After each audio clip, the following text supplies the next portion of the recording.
YCP నేత MP Mithun Reddy arrest అన్యాయము, అక్రమమని కాకినాడ జిల్లా వైఎస్ఆర్ కాంగ్రెస్ పార్టీ బీసీసీఎల్ అధ్యక్షులు అల్లి రాజబాబు యాదవ్ పేర్కొన్నారు. సోమవారం కాకినాడలోని వైఎస్ఆర్ కాంగ్రెస్ పార్టీ కార్యాలయంలో ఏర్పాటు చేసిన పాత్రికేయుల సమావేశంలో రాజబాబు యాదవ్ మాట్లాడుతూ, కూటమి ప్రభుత్వం జగన్మోహన్ రెడ్డి ప్రతిష్టను దిగజార్చేందుకు వైసీపీ నాయకులపై తప్పుడు కేసులు పెడుతున్నారని ఆరోపించారు.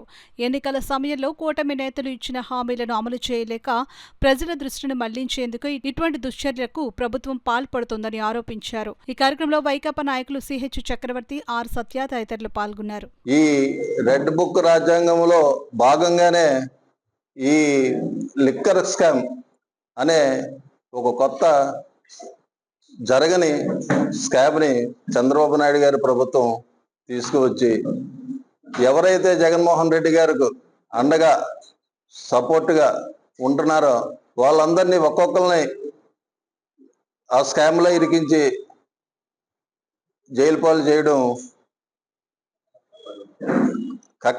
ఈ రెడ్ బుక్ రాజ్యాంగంలో కక్ష సాధింపుల్లో ఒక చర్యగా మేము భావిస్తున్నాం. మీరు చూశారు, మన చెవిరెడ్డి భాస్కర్ రెడ్డి గారి గన్మ్యాన్లు ఇద్దరిలోని తీసుకెళ్లి కొడితే ఒక గిరి అనే గన్మ్యాన్ ఒప్పుకొని అతను ఏదో అతని చేత వాంగ్మూలం ఇప్పించి మన చెవిరెడ్డి భాస్కర్ రెడ్డి గారిని అరెస్ట్ చేశారు. అలాగే నిన్న మన పెద్దిరెడ్డి మిథున్ రెడ్డి గారిని, ఆయనకి ఏ సంబంధం లేదు, ఆయన సెంట్రల్లోని ఎంపీ, ఆయనకి ఏ సంబంధం లేకపోయినా సరే ఆయన్ని 4వ ముద్దాయి కింద పెట్టి సిట్ అంటే సిట్టు, స్టాండ్ అంటే స్టాండ్, చంద్రబాబు నాయుడు గారి టీం అది. ఆ టీంలోని వ్యక్తులతోని ఈ అరాచకాన్ని జరిపిస్తున్నారని బీసీసీఎల్ తరపున మేమందరం నమ్ముతున్నాం. ఎందుకంటే మిథున్ రెడ్డి గారు మాకు ఇక్కడ 3 సంవత్సరాలు కోఆర్డినేటర్ కింద రీజనల్ కోఆర్డినేటర్ కింద చేశారు.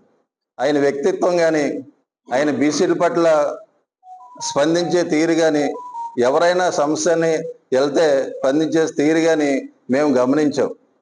అలాంటి వ్యక్తిని బంధించి ఈరోజు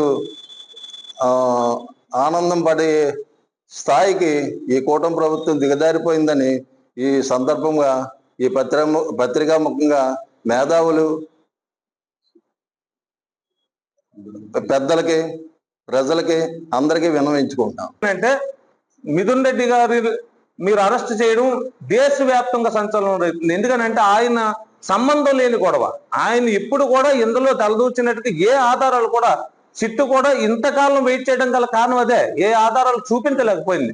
కానీ తప్పుడు దారిలో, ఎందుకంటే చంద్రబాబు నాయుడు గారు ఇలాంటి దాంట్లో తిట్టండి, ఇలాంటి నందిని పందెం చేయగలరు, పందిని నందిని చేయగలరు.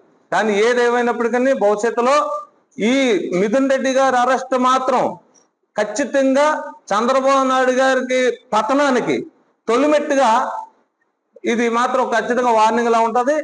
ఈ సందర్భంగా మేము తెలియజేసుకున్నానంటే ఇలాంటి నిరంకుశ పాలన, ఇలాంటి నిరంకుశ ఆలోచన విధానం, రెడ్ బుక్ రాజ్యాంగం, అంబేద్కర్ గారు మనకి మంచి రాజ్యాంగాన్ని రాసి పెట్టాడండి. ఆ రాజ్యాంగాన్ని అమలు చేయకుండా మీరు వచ్చేసి రెడ్ బుక్ రాజ్యాంగం అమలు చేస్తానంటే, రెడ్ బుక్ రాజ్యాంగం మీకే కాదు సార్, ఎవరికి అధికారం వస్తే వాళ్ళు అంతకుమించి రెడ్ బుక్ రాజ్యాంగాలు చేయొచ్చు.